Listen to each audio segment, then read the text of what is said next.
Hello my dear friend, अपने tutor पर रचना academy में आप सभी का स्वागत है। रीड मेंस का नोटिफिकेशन आपको मई में लास्ट में देखने को मिल जाएगा और इसका पेपर आपको पता है कि जनवरी में होना है। तो इसमें जो आपके पूछा जाएगा क्या है, शिक्षा का अधिकार अधिनियम आरटी एक्ट 2009। तो ये टॉपिक आपका दिया है प्राइमरी एंड जूनियर दोनों के लिए वीडियो मोस्ट इम्पॉर्टेंट है। तो कल हम आपको चीजें क्या पढ़ाए थे, शिक्षा का अधिकार संकल्पना पढ़ाई थी। तो उसी के आगे हम कंटिन्यू रखेंगे, जैसे ये चीजें आपको मैंने क्या है पढ़ा दिया था। आज हम पढ़ेंगे धारा, ठीक है, जो आपके एग्जाम में क्वेश्चन पूछे जाते हैं। तो ये सब आप देख लीजिएगा, ये सब हमने आपको बता दिया था। अब हम कंटिन्यू रखेंगे धाराएं के बारे में। तो यहाँ से मैंने कल टॉपिक छोड़ा था, तो पहली क्लास जरूर देखिएगा, ये आपकी सेकंड क्लास है। प्लीज वीडियो को आप लोग क्या शेयर कर दीजिएगा, लाइक एंड चैनल को सब्सक्राइब। अब हम जानेंगे इसमें प्रारंभिक धारा 1 और 2, ठीक है। फिर अब इसमें जानेंगे निःशुल्क और अनिवार्य शिक्षा का धारा 3 और 5 तक की। तो चलते हैं नेक्स्ट पॉइंट पे। तो प्रारंभिक धारा स्टार्ट करते हैं। देखिए, प्रारंभिक धारा जो आपकी हो जाएगी धारा नंबर 1। तो धारा नंबर 1 से आपको जो करना है, इसमें क्या है, संक्षिप्त नाम जो विस्तार और प्रारंभ है, ठीक है। क्या हो जाएगा, विस्तार और प्रारंभ। तो इस धारे में क्या कहा गया है, जैसे पहला हो जाएगा, इस अधिनियम का संक्षिप्त नाम निःशुल्क और अनिवार्य बाल शिक्षा का अधिकार अधिनियम 2009। मतलब 2009 जो एक्ट आया था, मतलब 2009 में क्या बच्चों को निःशुल्क और अनिवार्य शिक्षा देनी है। Right to children to free and competitive education act 2009, ठीक है। तो आपको क्या करना है, ये जो एक्ट कहता है 2009 कि बच्चों को निःशुल्क और अनिवार्य शिक्षा पे बल देना है। नेक्स्ट पॉइंट हो जाएगा, इसका विस्तार जो है कहाँ से शुरू हुआ था, इसका विस्तार जो है जम्मू एंड कश्मीर से शुरू हुआ था, ठीक है। कहाँ से, जम्मू एंड कश्मीर राज्य के सिवाय संपूर्ण भारत पर होगा, ठीक है। तो इसका शुरू हुआ था जम्मू एंड कश्मीर।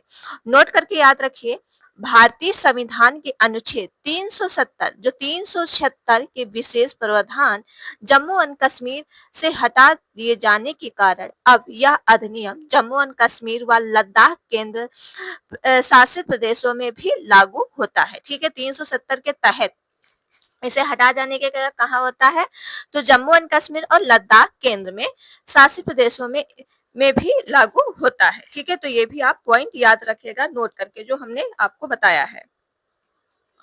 अगला पॉइंट देखो, अगला पॉइंट हो जाएगा, थर्ड पॉइंट आपका दिया है, यह उस तारीख को लागू होगा जो केंद्र सरकार राजपत्र में अधिसूचना द्वारा नियुक्त करे, जैसे 1 अप्रैल 2000 से 10 को लागू हुआ था, ठीक। ये लागू कब हुआ था, तो याद रखें 1 अप्रैल 2010 को ये चीज लागू की गई थी। निःशुल्क शिक्षा, अनिवार्य शिक्षा बच्चों पे बल देना है, क्योंकि आपको क्या है, बच्चों कैसे पढ़ाना है, निःशुल्क शिक्षा में पढ़ाना है।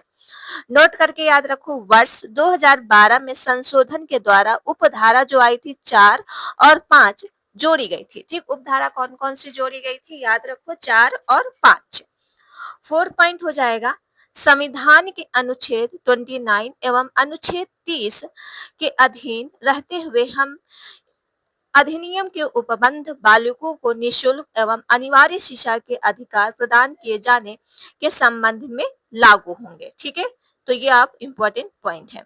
इस अधिनियम की कोई भी बात जो है मदरसों और वैदिक पाठशालाओं और धार्मिक शिक्षा प्रदान करने की शैक्षणिक संस्थानों पर लागू नहीं होगी, ठीक। कहाँ कहाँ लागू नहीं होगी, तो याद रखिएगा, मद्रासों, वैदिक पाठशाला और धार्मिक, ठीक है, यहाँ पे जो शैक्षिक संस्थाओं को लागू नहीं होगा।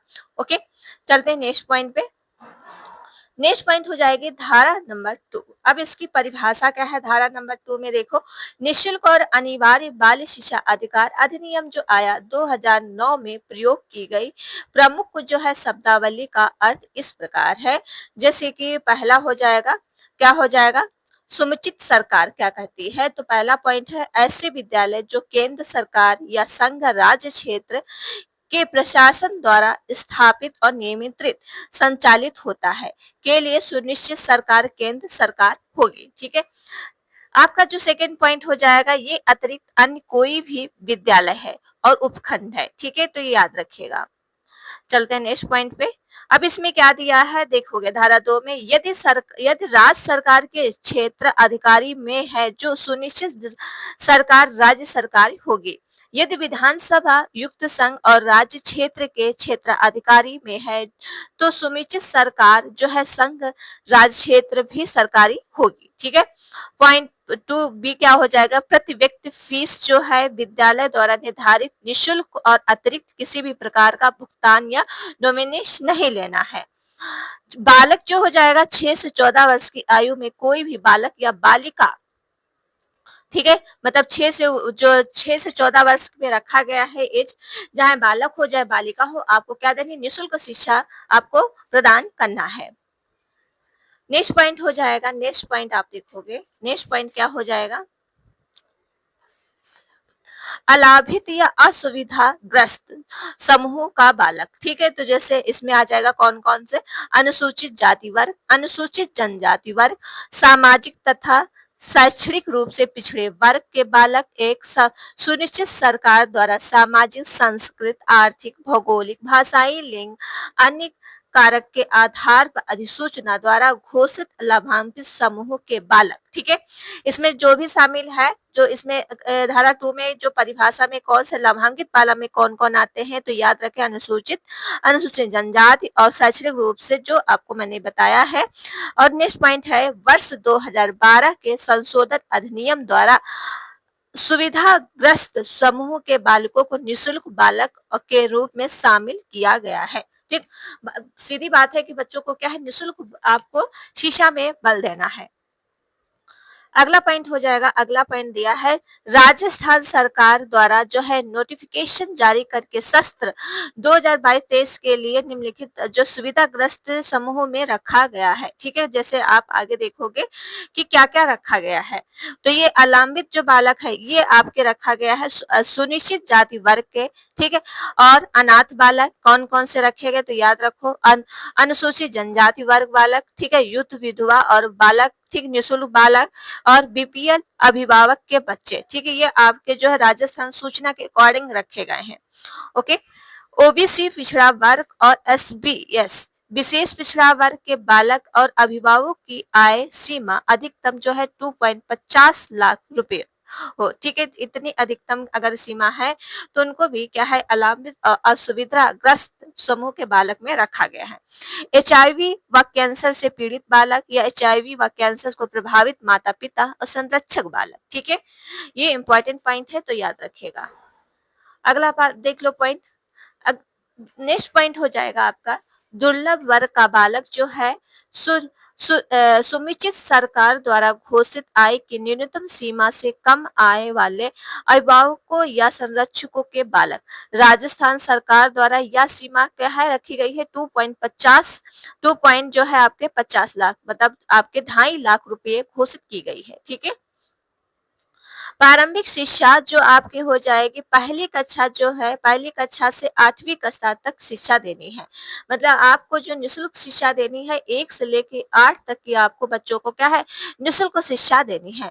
नोट करके ध्यान रहो कि आरटीआई 2009 में कहीं भी प्राथमिक और उच्च प्राथमिक शिक्षा के शब्दों का उल्लेख नहीं है। ठीक है, तो इसमें मतलब ये नहीं कहा गया है कि प्राथमिक और उच्च प्राथमिक, लेकिन ये बोला गया कक्षा 1 से लेकर 8 तक के बच्चों को क्या है, निःशुल्क शिक्षा प्रदान की जाए, जो बच्चा 6 से 14 वर्ष के आयु के अंतर्गत आता है। अगर बच्चा दिव्यांग है तो 6 से 18 वर्ष तक के बच्चों को आप निःशुल्क शिक्षा प्रदान करेंगे।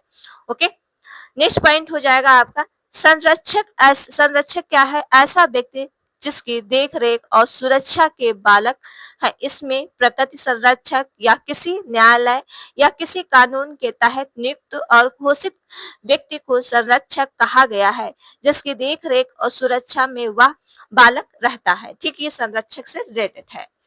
नेक्स्ट पॉइंट देखो,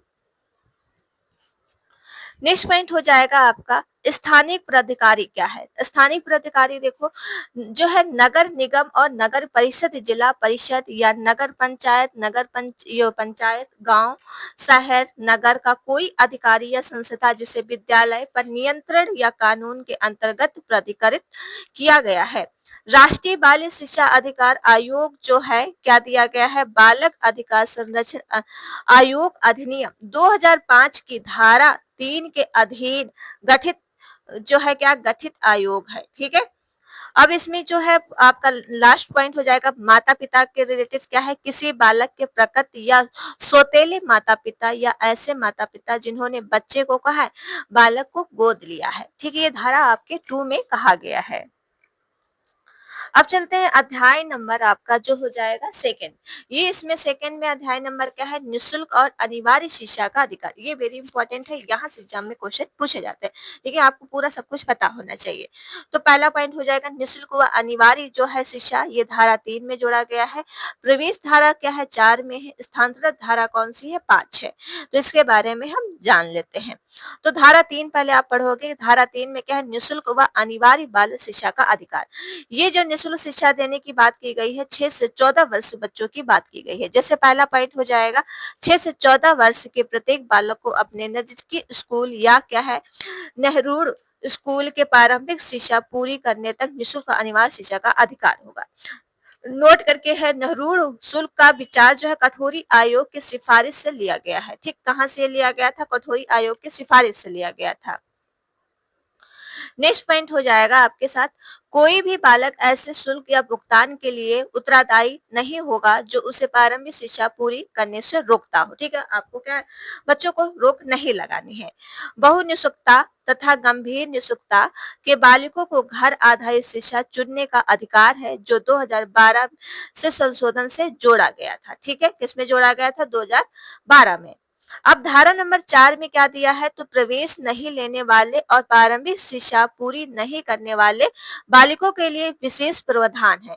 जैसे कौन कौन प्रावधान है, तो याद रखो, यदि कोई बालक 6 साल के ऊपर हो गया है अभी जो तथा अभी तक स्कूल में प्रवेश नहीं लिया है या अपनी प्रारंभिक शिक्षा पूरी करने से पहले स्कूल छोड़ चुका है, तो उसे उसकी आयु के अनुसार कक्षा में प्रवेश मिलेगा। ठीक, अगर उसकी आयु क्या है, मतलब ज्यादा मतलब आपकी जैसे किसी बच्चे की आयु क्या हो जाएगी, 6 वर्ष या फिर 7 वर्ष, तो उसको जो है 3 में डाला जाएगा। तो इस तरह से आयु के अनुसार जो है उसको क्या है, स्कूल मिलेगा। नेक्स्ट पॉइंट है, उदाहरण तौर पे जैसे बालक 8 वर्ष का है तो कक्षा में 3 या 9 का, जैसे कक्षा 3 में, तो कक्षा 3 में हो जाएगा। 9 वर्ष का है तो कक्षा 4 में, 10 वर्ष का है तो कक्षा 5 में, ऐसे ही आगे प्रवेश मिलेगा। यदि किसी भी बालक को उसकी आयु के अनुसार कक्षा में सीधा प्रवेश दिया जाता है तो उसे अधिकार होगा ऐसा विशेष प्रशिक्षण प्राप्त करने में जो अन्य बालकों के सामान्य स्तर पर ले आए। यदि किसी भी बालक के प्रारंभिक शिक्षा में प्रवेश किया जाता है तो उसे 14 साल के बाद प्रारंभिक शिक्षा पूरी करने का अधिकार होगा। ठीक है, तो मतलब किसी भी एज में बच्चा आता है, आपको क्या है, प्रवेश लेना है, उसको आपको मना नहीं करना है। नोट करके, केंद्र सरकार ने स्पष्टीकरण के अनुसार धारा 4 के प्रावधान में निजी स्कूलों के लिए बाध्यकारी नहीं है। ठीक है, तो क्या है, आप आराम से क्या है, सरकारी स्कूल में एडमिशन दिला सकते हो। अगला पॉइंट देखो, ये आपको हमने बता ही दिया है। ठीक, चलिए अगला पॉइंट हो जाएगा, अब यहाँ से आपका आएगा धारा 5। धारा 5 क्या हो जाएगा, अन्य विद्यालयों के स्थानांतरण का अधिकार। ठीक, धारा 5 में क्या कहा गया है, अन्य विद्यालयों में स्थानांतरण का अधिकार। तो ये पहला पॉइंट हो जाएगा, जहाँ किसी विद्यालय में प्रारंभिक शिक्षा पूरी करने की व्यवस्था नहीं है, वहाँ किसी भी बालक को अन्य विद्यालय और विशेष श्रेणी विद्यालय एवं सरकार से किसी भी प्रकार का अनुदान नहीं प्राप्त निजी विद्यालय को छोड़कर में प्रारंभिक शिक्षा पूरी करने के लिए स्थानांतरण कराने का अधिकार होगा। ठीक है, नेक्स्ट पॉइंट देखो, नेक्स्ट पॉइंट हो जाएगा, सेकंड पॉइंट आपके साथ है, यदि किसी बालक को किसी भी कारण के राज्य के भीतर राज्य के बाहर अन्य विद्यालयों में जाना पड़े तो उसे विद्यालय में प्रवेश का अधिकार होगा और विशेष श्रेणी विद्यालय सरकार किसी भी प्रकार का अनुदान नहीं प्राप्त और निजी विद्यालय को छोड़कर। ठीक है, नेक्स्ट पॉइंट हो जाएगा, किसी भी कारण से अन्य विद्यालय में प्रवेश चाहने वाले बालक के लिए पूर्व विद्यालय के प्रधान अध्यापक व विद्यालय के प्रभारी शिक्षक द्वारा प्रतंत्र स्थानांतरण और प्रमाण पत्र जारी करना होगा। परंतु स्थानांतरण जो पत्र है उसे प्रदान करने में देरी प्रवेश में देरी या प्रवेश के लिए मना करने के कारण नहीं होगा। ठीक है,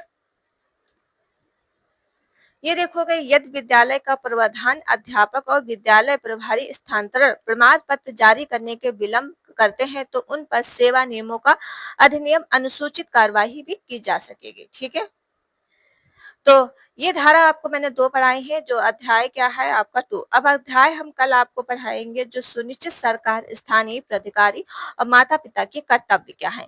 इन सब के बारे में आपकी कल क्लास होगी और कल की क्लास आपको जो देखने को मिलने वाली है 4 बजे, ये शाम को आपकी 4 बजे क्लास चलती है। इसका पीडीएफ भी आपको हम टेलीग्राम पे दे देंगे और टेलीग्राम का लिंक डिस्क्रिप्शन में डाल देंगे, वहाँ पे आप इसका पीडीएफ प्राप्त कर सकते हैं।